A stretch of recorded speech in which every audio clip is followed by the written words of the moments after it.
During the public training sessions, we believe that reflection on sustainability of the public space is of vital importance. This item of reflection has been treated through three main themes, which are the economical one, the social one, and the environmental one.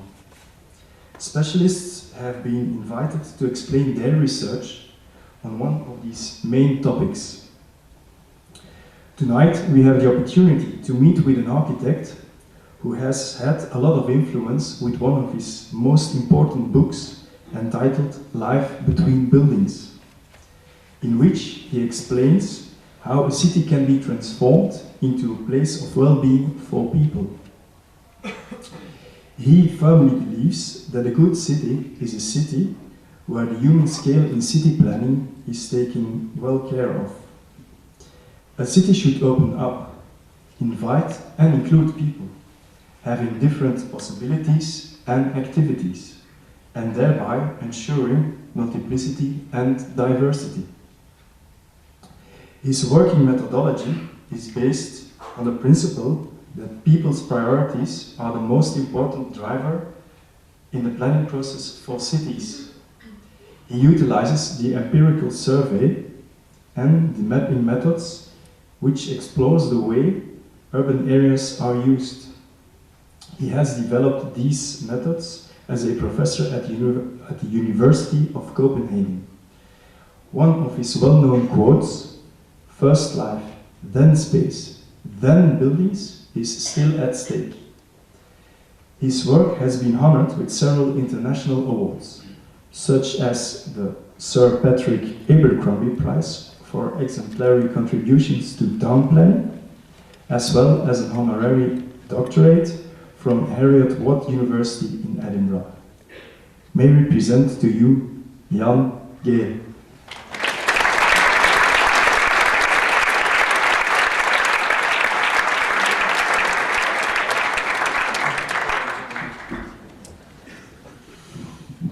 Good evening. I hope we'll have a very nice evening, and I hope you can understand my English. I'm quite sure that you can.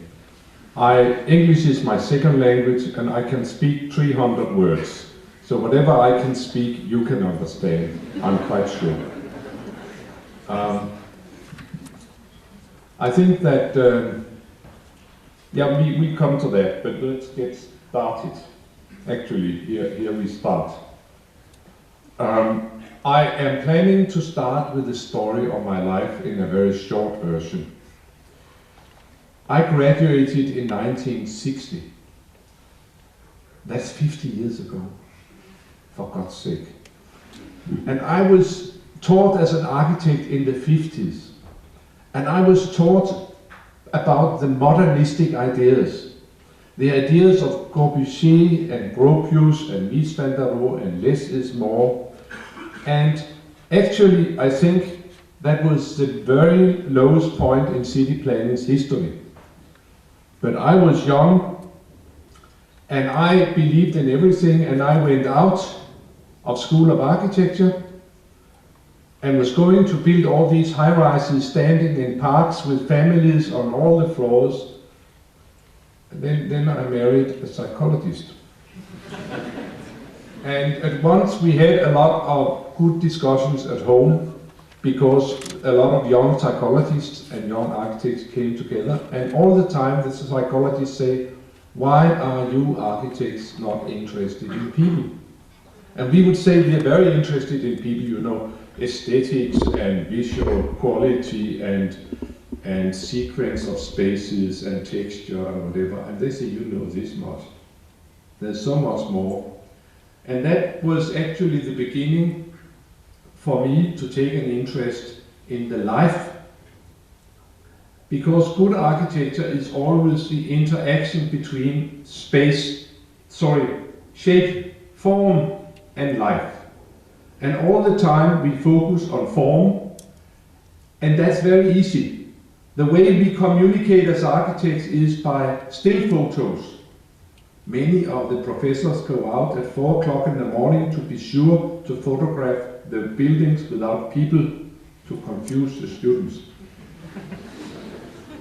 And also we make models, but life is much more complicated to discuss, much more complicated to study, and generally in all the schools of architecture and in all the practices I've been around to, you can see that life is not prioritized very highly, but form is. That is a very great weakness in our profession. But let me start a little bit by the modernists, the training I had. And I remember clearly how we were standing over models and moving the objects around.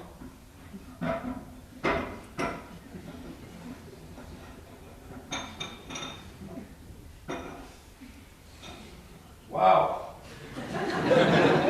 That's a good city.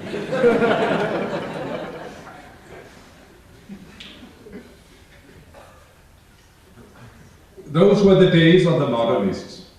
Those were the days, it was not the days when Corbusier and the other guys formulated the ideas of modernism, because that was done already in the 20s and the 30s. But by 1960, it really had come to the fore and were the ideology used to rebuild Europe after the Second World War. Corbusier, of course, pointed out how bad the cities were and how much better it would be if we had vertical garden cities where everybody could see the grass instead of living in a city. To me, this was something about, instead of building community, we started to refocus on the buildings. And that has been a major problem for architecture and planning in these past 50 years, that the focus shifted from the cities to the individual monuments and buildings. Then that was all the celebration of form, and maybe the most interesting and also scary expression of this is Dubai, where Dubai is a freeway with 200 towers, 100 on either side. And they look like perfume bottles, all of them. But you can never make a city by putting buildings together. You have to work in another way. So this was how buildings looked 50 years ago, and many buildings look like this still. Another big force which started to really be felt around 1960 were the car invasion. Around the middle 50s were the time when the cars started to come into Europe in great numbers. And what happened in all the countries were that we got completely panicking about how to make capacity for all this new traffic. And that panic has also lasted for 50 years. So what I'm talking about is some very unfortunate architectural and planning ideologies and some very unfortunate other factors, namely the great invasion of motor cars, which has lasted now. Both these factors have been around for 50 years. It is my point that I think these 50 years are by now well and truly over, and we can start to go back to the time before when people were in focus, and we can start again, and we shall start again to focus on people. But ever since the car invasion, traffic has been the major purpose and worry of our lives, and we all act as if we are trained as traffic engineers. We think of traffic all the time. The traffic engineers have been good to teach all of us to be traffic engineers up here. Every city I know have a fantastic transport or traffic department where every year they go out and count all the cars, and they have statistics and they have models and they have prognosis, and every time there is a planning proposition, the car traffic is well dealt with and well documented. Cars are very visible. Do you know of any cities who have a department for pedestrians and public life? Do you know of any cities who systematically count all the people every year and see what they're doing? See if they're happy? No. Hardly any. There are a few. By now, there are quite a few. But Just a few years ago, that was not existing. And for many years, the people who use our cities have been more or less invisible in the planning process. If I shall go back to my work, I think I spent 40 years in School of Architecture as a researcher and professor and teacher, and I spent all that time to try to get my architecture training out of the body and write about how my teachers, in my point of view, had not seen the whole truth, and there were more to it.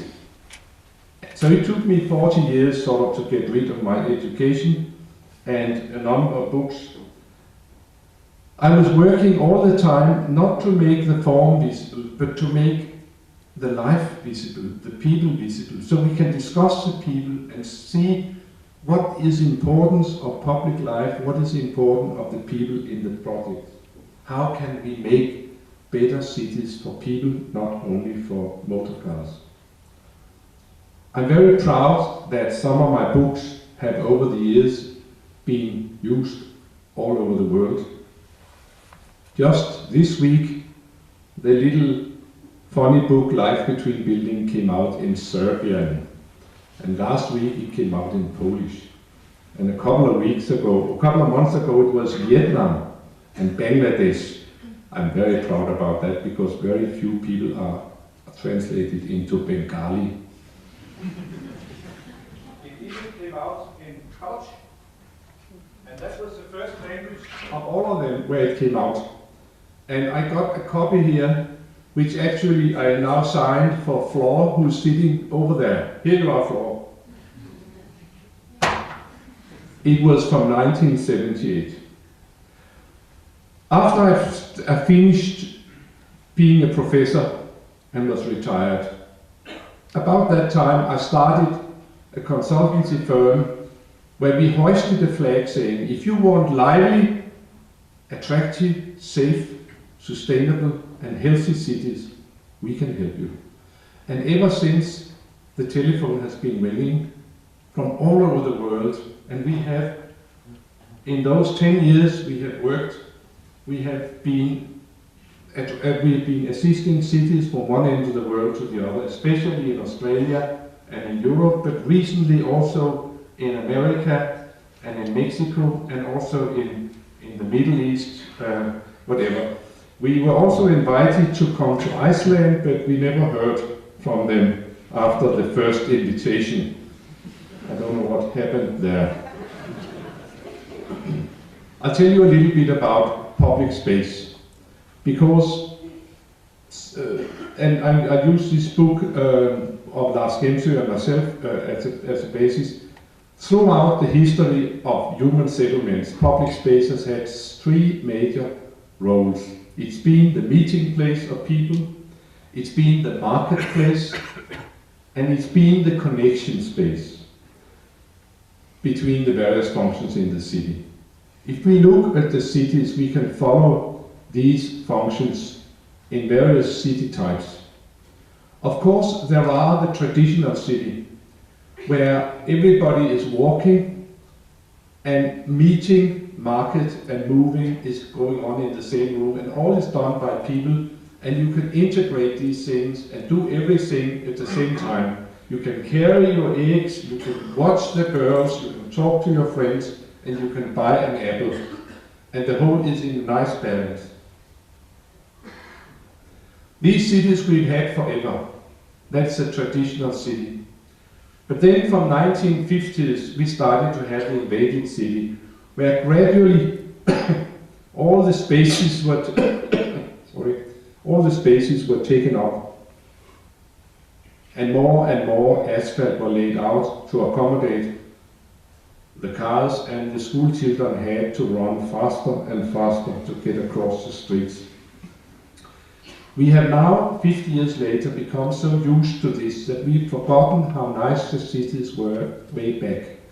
And we become almost immune to all the awful things which we are faced with because of this celebration, making the cars happy in the city rather than the people. This is a Saturday morning in Ireland, and this is a Wednesday afternoon in Dubai. They even have people down there. And as years go by, we can see conditions in one city, one culture after the other become worse and worse. We don't complain, we are so used to it. So it's the survival of the fittest. We just try to scrape through in this situation. The invaded city. Many cities are now invaded. And in many cities, especially in the developing countries, but in many other cities also, every day is a little bit worse than the day before.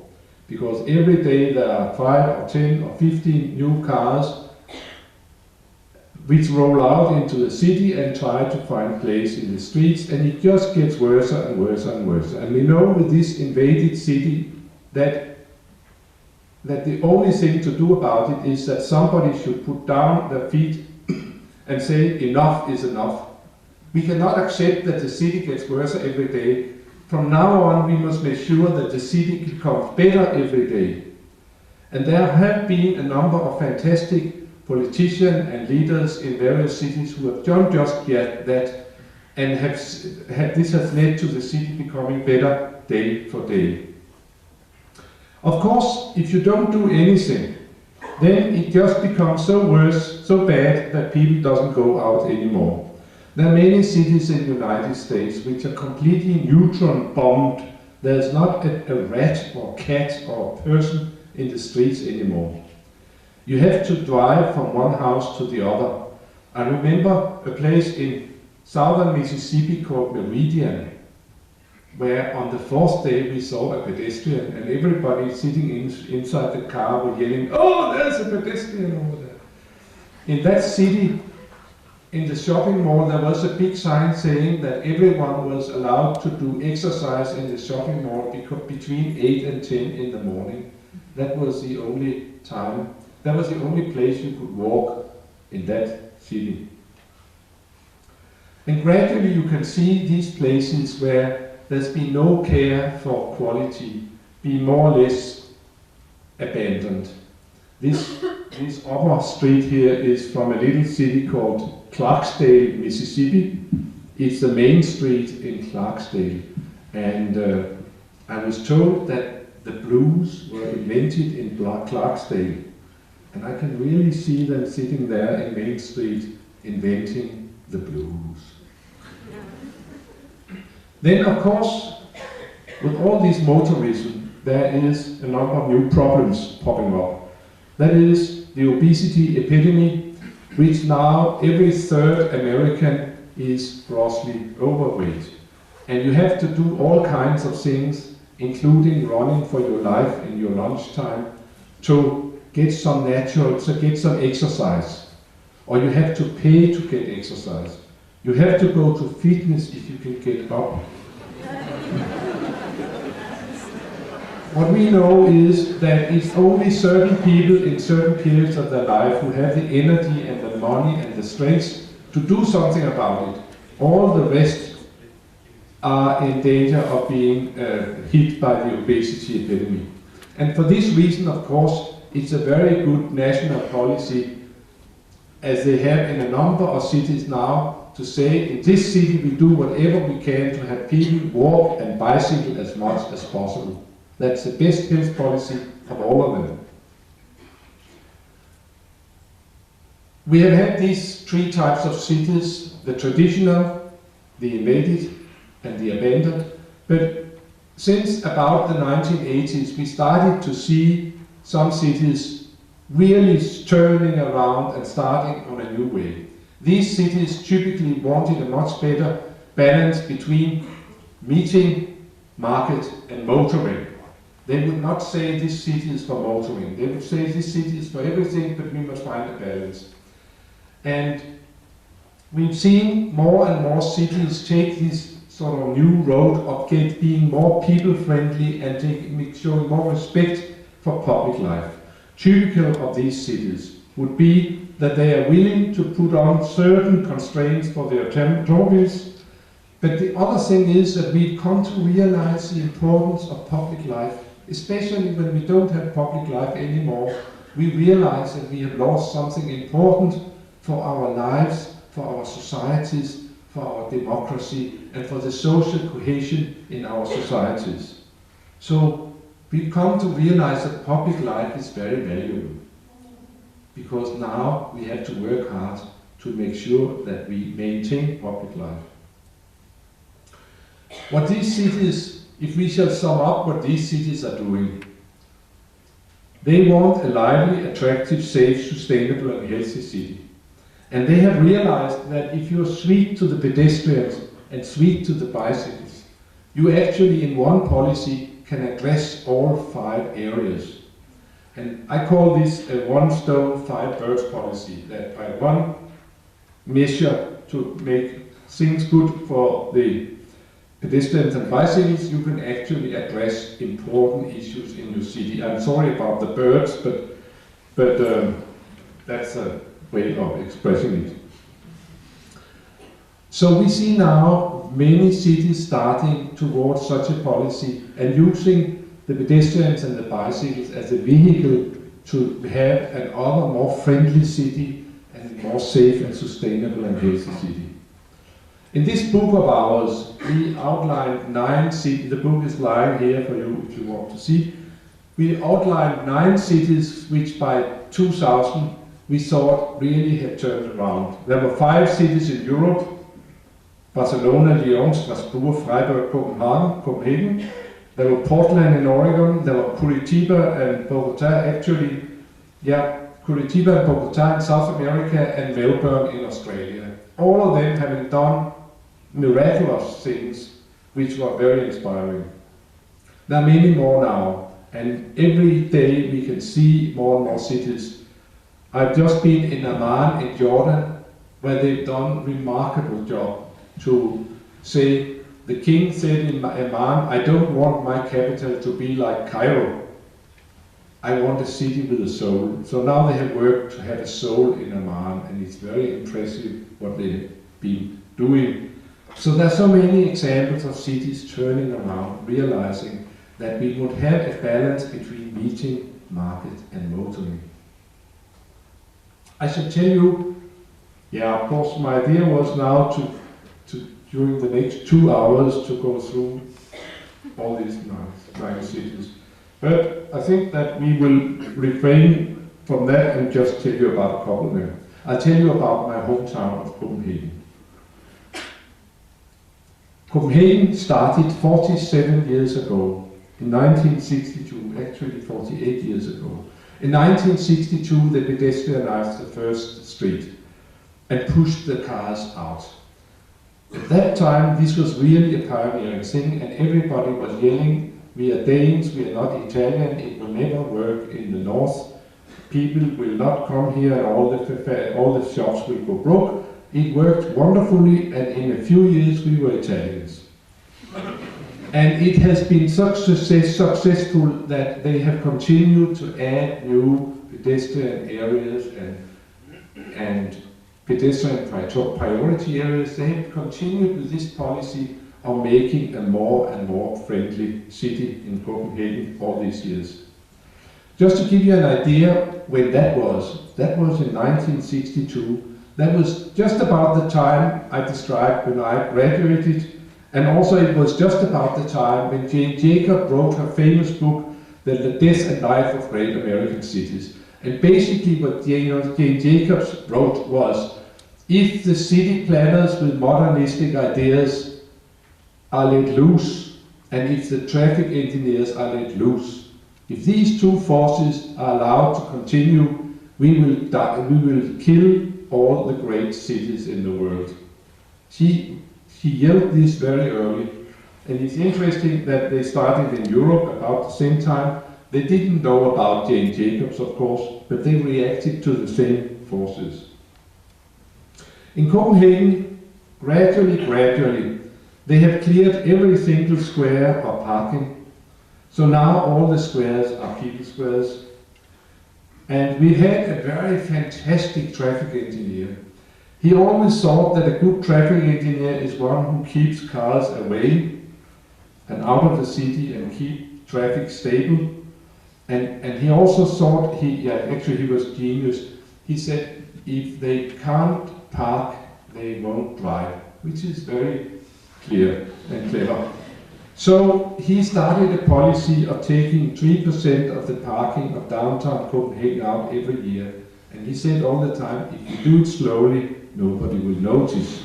And the other idea is, if we do it slowly, people will gradually start to think about if it's still practical to go by car. Maybe there are other ways of going to the city. Maybe I could go by bicycle or by metro or by bus or whatever, or I could walk.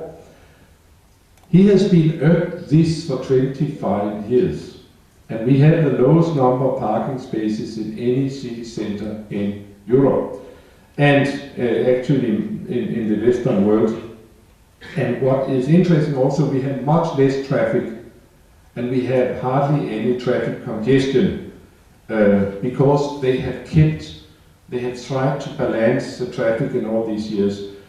This very clever guy, he also had some other philosophies. He said, if there is a traffic congestion, what can you do? You can go out there and add another lane, then you have a wider street. But 3 months, and you have no traffic congestion. But 3 months later, you have a new traffic congestion in a wider street, and what do you then do? So when he saw a traffic congestion, he went out right away and took a lane away. Then it was really bad for a couple of weeks, and then there was no problem. And he had the narrow street and no problem. And what we know now is that the amount of traffic in any city throughout the world is an arbitrary figure. In New York, they have much less traffic than they should have for all those buildings. But they managed. If they had 20% more avenues, they would have 20% more traffic. If they had 20% less avenues, they would have 20% less traffic. And they will find out how to manage. So all cities can actually reduce the traffic or increase it. It depends on what you invite. There is a story from America about freeways into cities. There was a man, he had a problem in his house. A skunk had moved into his basement and he was very worried and he asked, what can I do, what can I do? And then some friend said, you can take bread and crumble it from the basement out into the woods. Next morning he had 2 skunks in the basement. And this is the story about building more roads. We know that the more roads we build, the more traffic we will have. That has been proved now for 100 years of collaboration or coexistence with the automobiles. So we know this about invitation. If you invite more traffic, you get more traffic. If you invite more bicycles, what will happen? I'll tell you. If you invite more people to walk and enjoy the city, what will happen? I'll tell you. But what happens if you have fewer roads? There are some very interesting stories. The Embarcadero Freeway in San Francisco, it cracked during the earthquake in 1889, and suddenly the lifeblood, the bloodline for San Francisco was cut, and San Francisco was going to die. They started right away to make plans for a new freeway. But before they were half finished with the plans, they realized that there was no problem anymore. San Francisco was fine and the traffic had disappeared.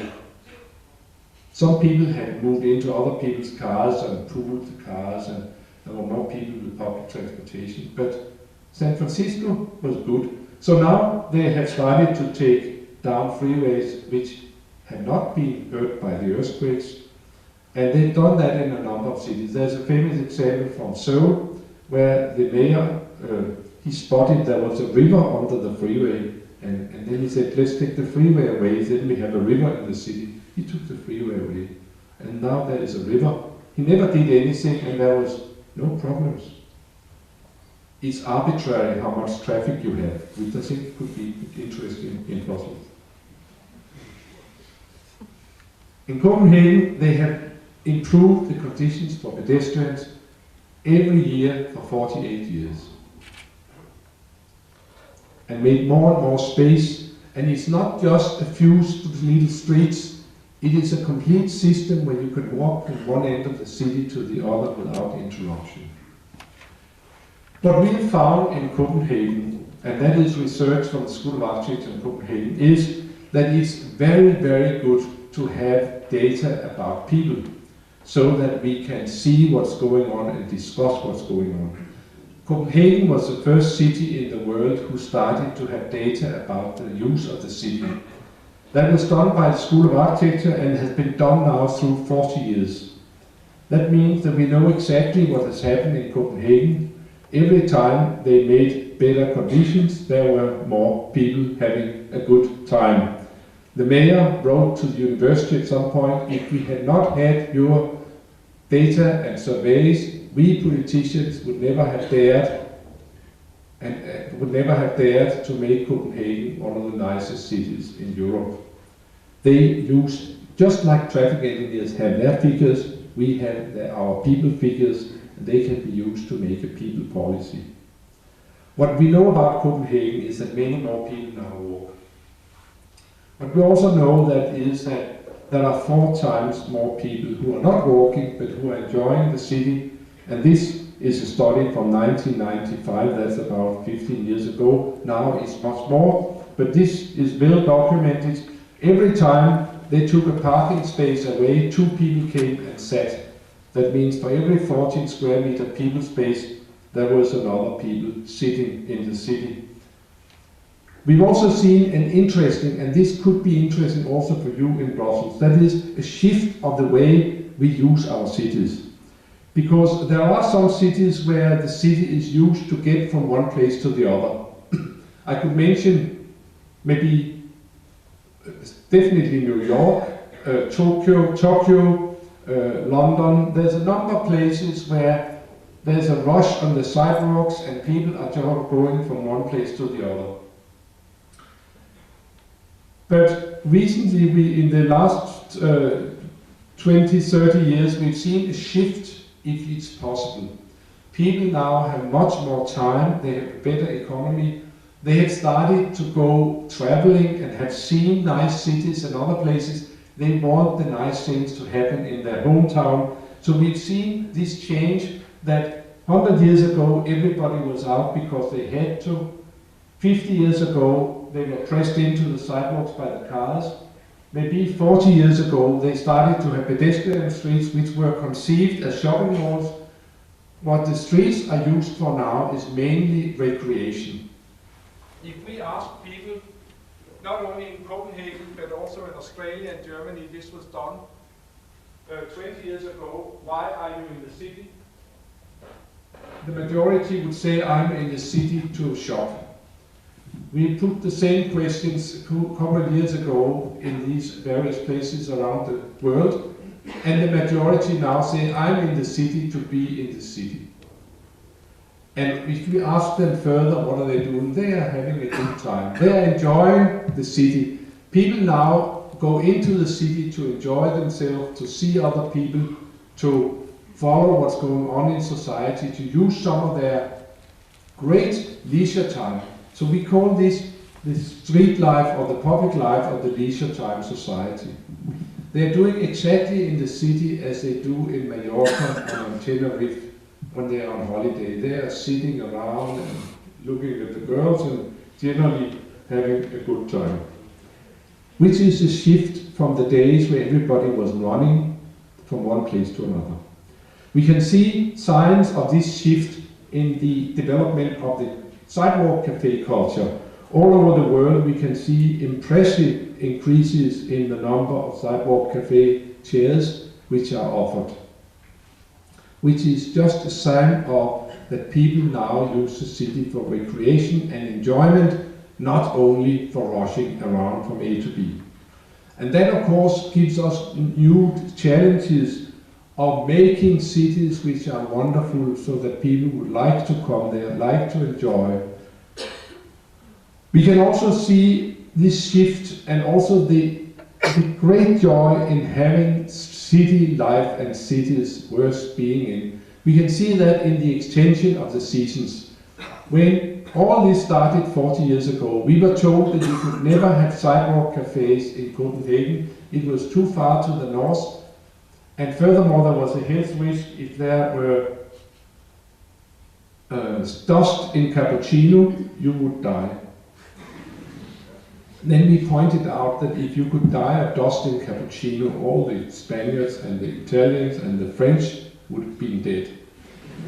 And then the weather was the other reason, and then they started still to put out some chairs, and gradually they put them out for more and more months, and now the chairs in Oslo, in Norway, Sweden and Denmark, they are out for 12 months a year. The 2 middle months is only for the smokers, but all the rest people are having a good time. Which shows we, of course, up north, we have the good season and the bad season where we wait for the good season. And everything, of course, has been done to make the good season as long as possible. And people are now enjoying the cities around the year in a way they certainly did not do 50 or 20 years ago. I will also tell you a little bit about bicycling. And I'll use again Copenhagen as an example.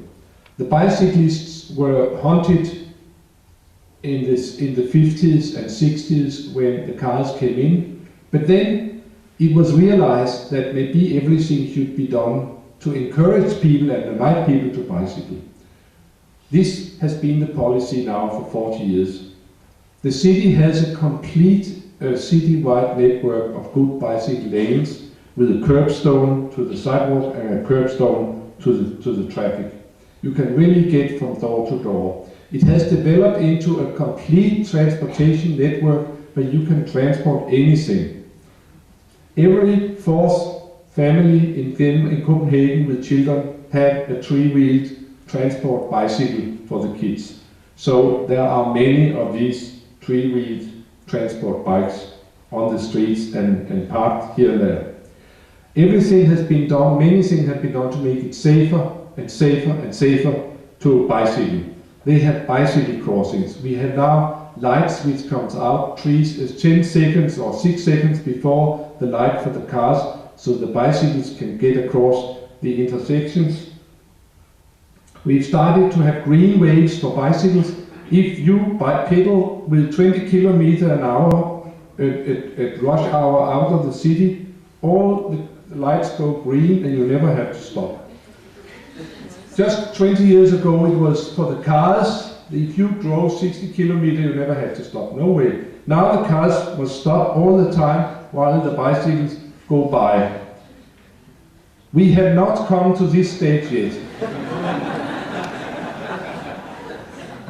But what is now typical all over Copenhagen is that on all the smaller streets they take the sidewalks across and the bicycle lane across. Then the cars on the side streets will have to come out and wait until they can find an opportunity to turn, because people should not feel that they are not just as worthy as any car. Also, there has been great changes in the configuration of the streets in the last 20 years. All the Copenhagen streets, or many of them, used to be 4 lanes, no bicycle lanes, and the same streets now would have street trees, bicycle lanes, only 1 lane in either direction, a median to make it safer to cross. They are much more beautiful, they are much safer, and they can almost handle the same traffic, because traffic engineers have become much cleverer than they were in the 60s and 70s. They are really smart now. And there's a number of things you can do, but I can't tell you. But think about what a change in a city if the street starts to look like that instead of like that.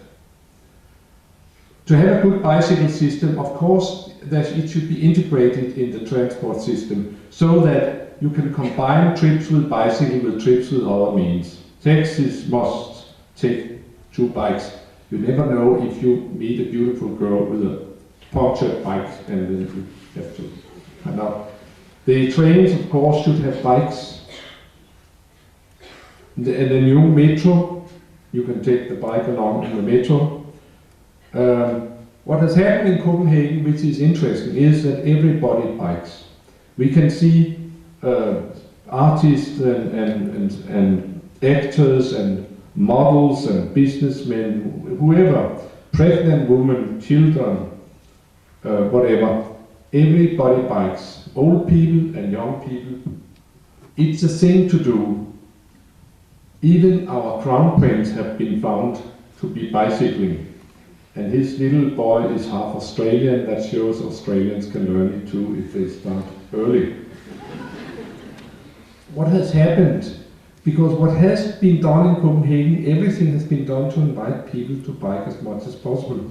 This has been followed up, and this has of course been helped a lot by the fact that there has been great campaigns about health. It has been told, which is true, that you get 7 extra years of life if you bicycle 2 years. That's a good deal, actually. So if you bicycle moderate exercise for 1 hour a day, you live 7 years longer. Things like that. And people are very increasingly concerned about having a healthy and good life. So in just 10 years, bicycling has doubled. There are now more bicycles going into the center of Copenhagen than there are vehicles of all kinds in the peak hours. Copenhagen has now this unique modal split of 36 uses bicycles, 27 drive car, 33 public transport, and the rest walk. In the winter, 70 continue to bicycle, which is very good this year that it is so. Why are they bicycling? There has been a little inquiry. Is that to save the climate? Oh, only 1% say they do it for the environment. Is it because it's cheap? 6% say they bicycle because it's cheap. Is it because you get exercise? Yes, 19% say that's the main reason for them bicycling. But what about the majority? It's because it's convenient, fast and easy. It's the easiest and fastest way to go about if you have a good bicycle system. Copenhagen, of course, is not rosy, all of it. We also have problems. One of the biggest problems now are congestion on the bicycle lanes, and people are complaining quite a bit. I shall return to this. What happens in other cities who also have decided, like Copenhagen, that in this city we should do whatever we can to have people walking and bicycling as much as possible. That's good for you get the lively, the attractive, the safe, the sustainable and the healthy city. And it costs next to nothing to invest in people compared to investing in trains or in infrastructure for automobiles. I invite you to the city of Melbourne. Melbourne looks like any new city in the world from the air. It's got 3 million inhabitants and it was very famous for being completely dull. I was there in the 70s as a visiting professor and oh, was it dull. In the weekend there were not a single soul in the city center. It was empty and useless. Then in the 1985 they decided that they could not afford to have a city without a heart. They called actually Melbourne the donut, the something with nothing in the middle. And they decided to do whatever they can to change this situation around and make a vibrant, fantastic city center which the people could be proud about and would like to visit and come streaming in and have a good time with the other people, with the other Australians. I know about it because I was consultant for Melbourne in 1994, and that was the first cities I was working with which actually did everything I told them to do plus something. And then I was back again in 2004 where we found remarkable changes. I cannot go through all the changes, but they have got 10 times more people living in the city. They have got 27 new supermarkets in the middle of the city. They have got 67% more students in the city center. They made a number of very, very comfortable and inviting streets and squares. This is one of the squares, Federation Square, the best square in Australia. And they have this policy that in this city we walk. And they say if we are to walk, if we are to convey this invitation, then we have to have very high quality sidewalks. They widened all the sidewalks, they put granite on the sidewalks. They have a very fine program for furniture in the city, for flowers and planting in the cities, and for art in the city. And they plant trees so that you can be in shade. So it's really a fantastic quality they have provided. Everybody who has been there comes out stunning and say, this is a miracle, and Melbourne is a miracle. Here is the policy of putting 500 new trees into the streets every year. It gets greener and greener and nicer and nicer. And because you have the wider sidewalks, they have taken lanes, as we also did in Copenhagen to do the bicycle thing. They've taken lanes systematically from the car traffic and giving them to the pedestrians and to the ambience of the city. What has happened in Melbourne in these 10 years is that there are many more people now who visit the city, twice as many at night, and 4 times more people are sitting and standing all over the city in the new squares. So Melbourne looks like any city in the New World from the air, but down at eye level it has a vibrance and a quality like Paris. It's a miracle. Now people go straight by Sydney to go to Melbourne, which they are not very happy about in Sydney, but Melbourne has this notion now that it is the finest city in Australia. So they attract a lot of residents, they attract a lot of cruise ships and conferences and whatever. Plus, their people are much more happy now because they're very proud of Melbourne. Also, what is interesting is that all the economic factors are up. Because if you're sweet to people in the 21st century, you're also sweet to your city economy. Because this leisure time, public life, where people have a bit of economy and spend time in the city and enjoy themselves, there's a lot of economy in that. And that reflects on the economy of the city if you allow people to enjoy the city. Also, of course, in Melbourne, they are very, very proud that inside the last 10 years, they have 3 times been named the most livable city in the world. And that was the donut 25 years ago. Now, what are they doing in the next 10 years? Oh, they are doing a complete Copenhagen-style bicycle network. They want the Australians to bike.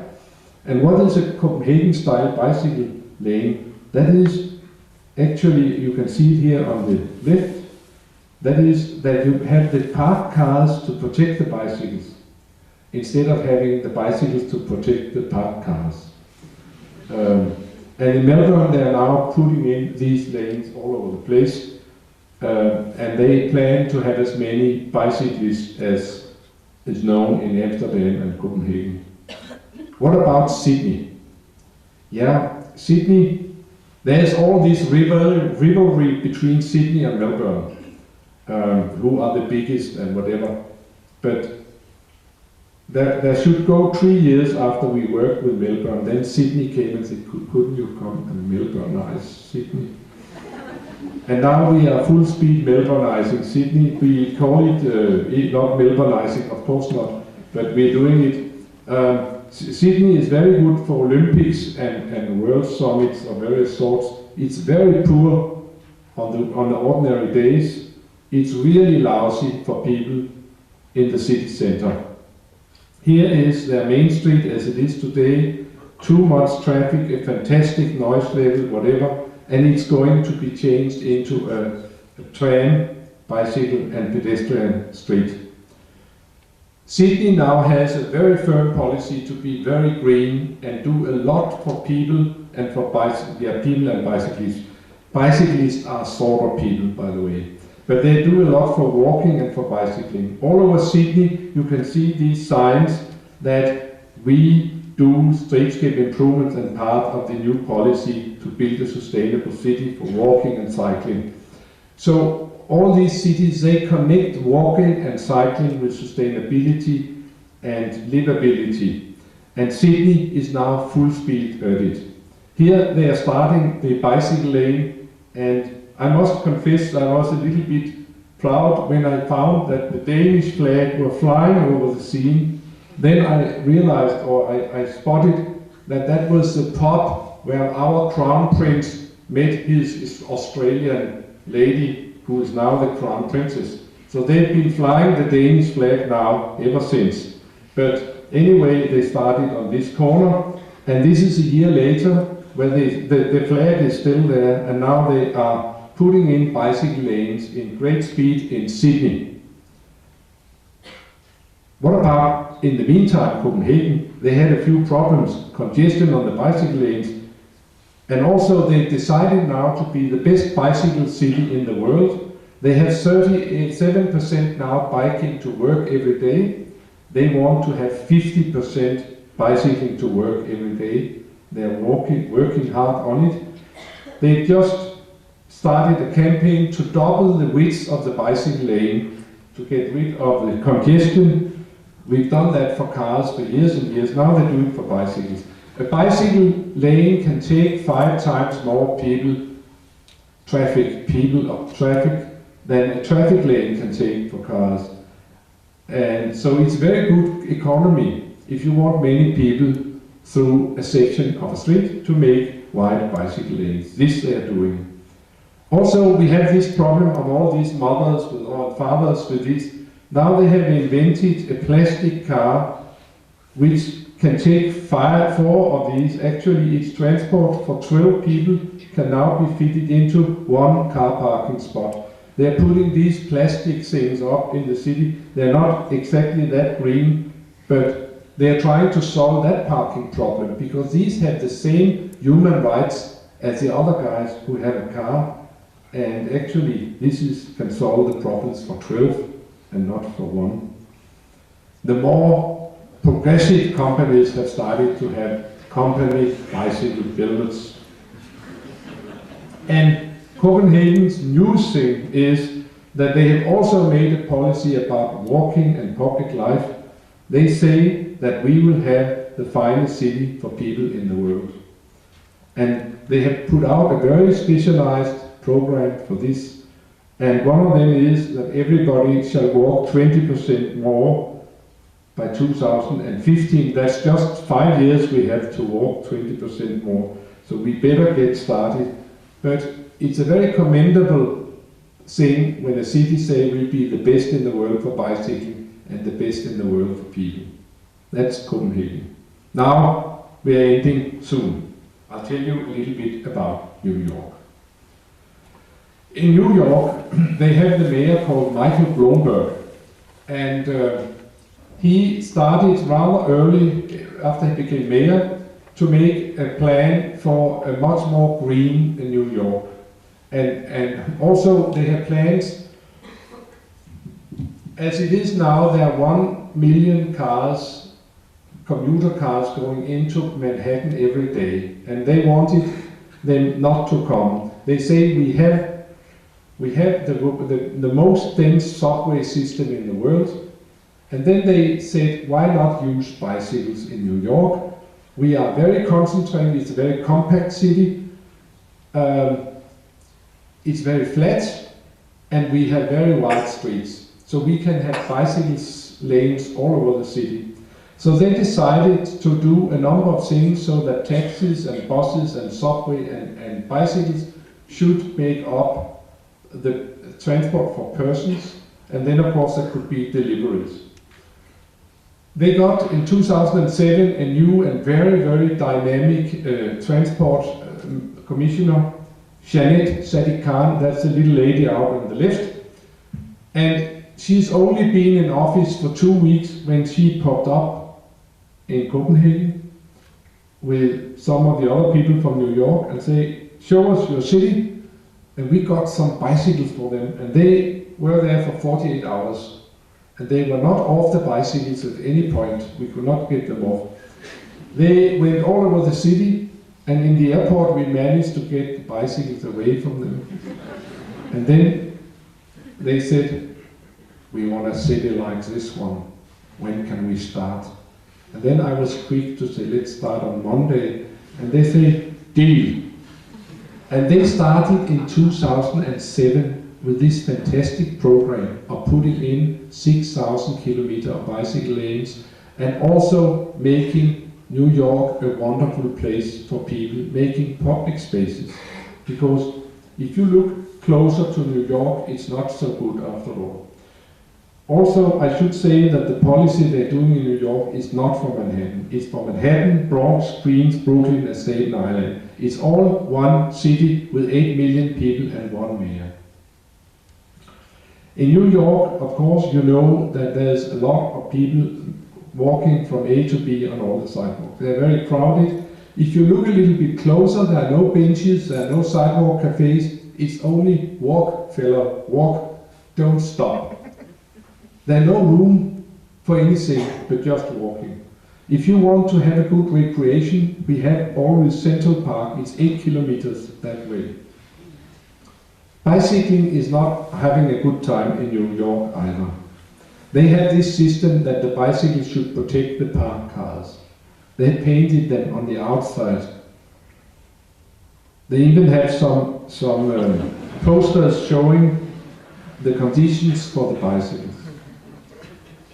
What happened in New York was that they set forth a very big campaign of studies of how the conditions were for bicycles and how the conditions were for public life, how the conditions were on the sidewalks, not only in Manhattan, but also in all the other boroughs.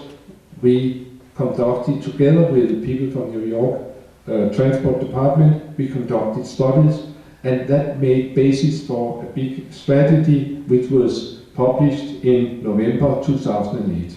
But already before that, they were full speed into implementing parts of the new program.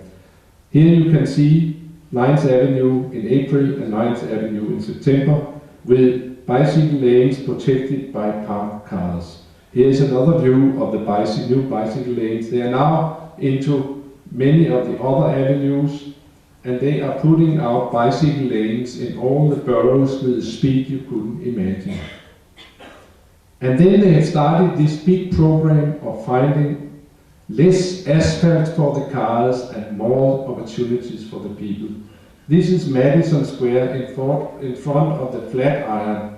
Here used to be a couple of little islands. Now they have widened them. They have brought in chairs and tables, and people are coming in great numbers and starting to enjoy it. That started actually right away. They started to be heavily used.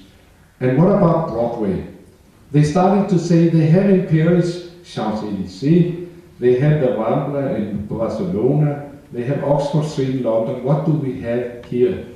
Yeah, of course we have Broadway, but that is wall-to-wall traffic. Maybe we could do something to make Broadway into a boulevard. And they started at once the program of widening the sidewalk, putting bicycle lanes the length of Broadway. Broadway, as you know, runs at an angle through Manhattan, and then of course it was found out, or it was hinted, that if you stop Broadway where it crosses the big avenues, then you will maybe have less traffic congestion, and you will have much more space for people just where there are most people in New York, that is on Times Square and on Herald Square. Then in May last year it was decided to close Broadway on Times Square and Herald Square.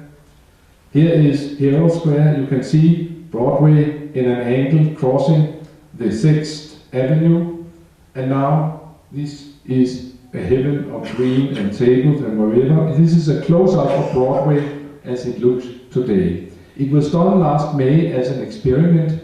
By Christmas it was made permanent. And what about Times Square?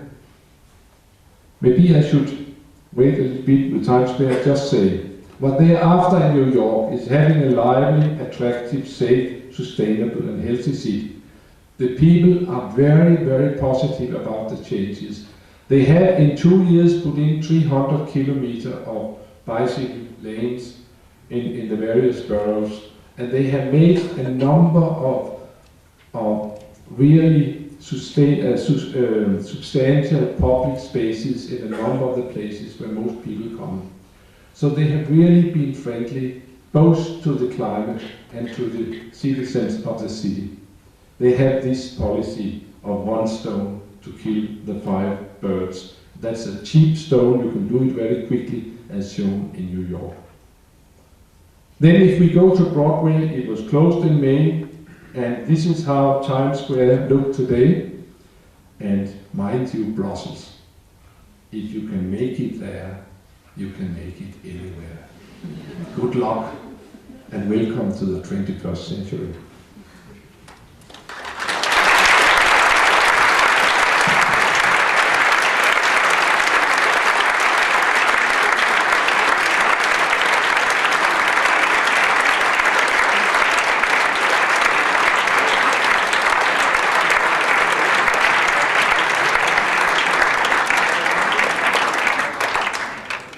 Thank you very much, Mr. Gehl, for your lecture. As you indicated before, you are eager to have some interaction with the public, and I imagine that there are some questions that could be asked to Mr. Gehl. So if anybody has a question, the mic can go through the venue. I see someone. Hi, my name is Ulrich. I'm here. I'm part of the cycle team in Brussels, working with the administration. My question is, why did you give your employees cycle helmets when no one wears them in Copenhagen?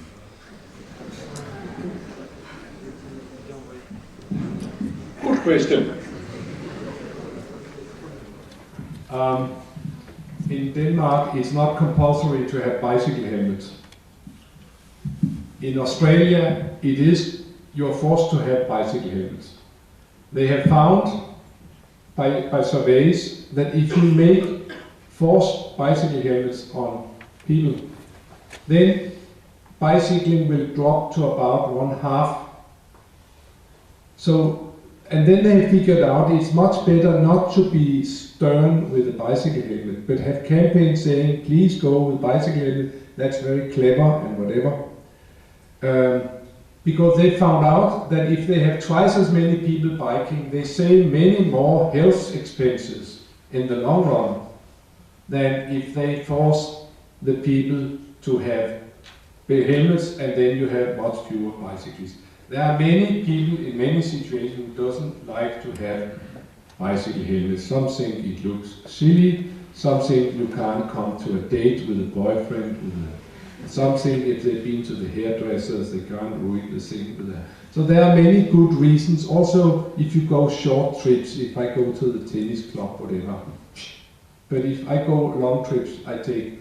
And we in our company, we just thought that we would encourage the people to wear helmets by giving them a beautiful one, and that 62 of them bicycle to work. The rest comes by train, by the way. But so it works, and there are more and more people wearing helmets, but they do it voluntarily, which I think is very important. And I've not talked about it, but I really think that this about what we can save in health costs by being more friendly to the people in our cities, that is tremendous. And that has been figured out. I mentioned the 7 years, but there is also a health bill which is much smaller to that.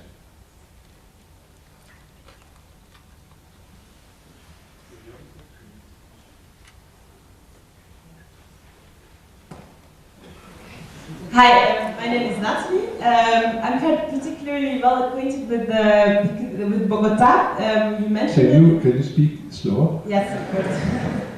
I'm quite well acquainted with Bogota, the capital of Colombia. I lived there for 1 year, and as you said, it's a city that has improved incredibly a lot. But I have one question. In South America, there's one problem, and it's actually more of a psychological one, is that people have fear of using public life at certain points during the day, basically at night. And they really recur a lot to shopping malls. And as you're married to a psychologist, I was wondering if you have any strategies you could recommend against this barrier against using public space. Oh, that's a complicated one. I happen to be very familiar with the situation in Bogota, and Enrique Peñalosa, the mayor, who did quite a few of the things, he's a very good friend of mine. And he has had, but that is not an answer to your question, but he had this philosophy that for many years, the 20% of people in Bogota who were in a car, they got all the investments, while the 80% who had no access to car, they got no investments. So he, for his 3 years of mayorship, he turned it around and gave all the money for walking and bicycling and buses, and no money for infrastructure for cars. So you could see his new lanes, for his new bicycle lanes and walking lanes, going into the landscape with 2 mud tracks on either side for the cars. His philosophy was that the best way of developing the economy, and also in this way maybe combat crime and fear, was to have a better economy among the poor people, and that could be done if they were more mobile and could get around in the city by foot or by bicycle or by a new transport system, the rapid bus transport system, so they wouldn't spend so much time and use so much money in old-fashioned transport buses, but could have more efficient working time and more efficient time with their children. To me, I do think that the kind of problem you mentioned with crime and with safety, as far as I can understand your question, the best way one can address them is to address the roots of the question, which is all the people who cannot get income and not get to work and whatever. So in that light, I think his policy in Bogota has been very inspiring for many developing cities. But I know that there are, in many communities around the world, great safety problems anyway. I don't know what to do about them. So, but generally, if we have more people using the spaces, and if they are used more around the clock, and if there are more eyes on the street, there's a number of things which good old Jan Gehl actually put forward 50 years ago, which you can do to make a safer environment, even in a place where there are great tensions between various groups of society. But I'm not a crime prevention guy who can answer your questions. There's a guy up there.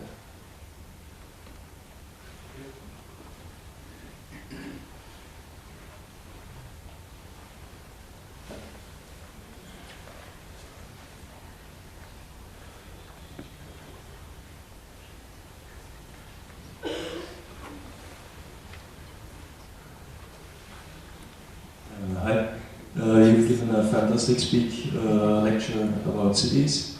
Now in Brussels and maybe even a bigger part of Europe, we're dealing with sprawl. Like the whole of Flanders is becoming one metropole. Are you dealing with that as well? Do you already have done some research on that, or is that a bigger problem? No, of course.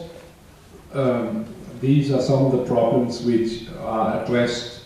If you want to have more sustainable cities, and if you have to have some of the goals I've been mentioned fulfilled in the new districts of the cities, you have to build considerably denser, but you can make intelligence density.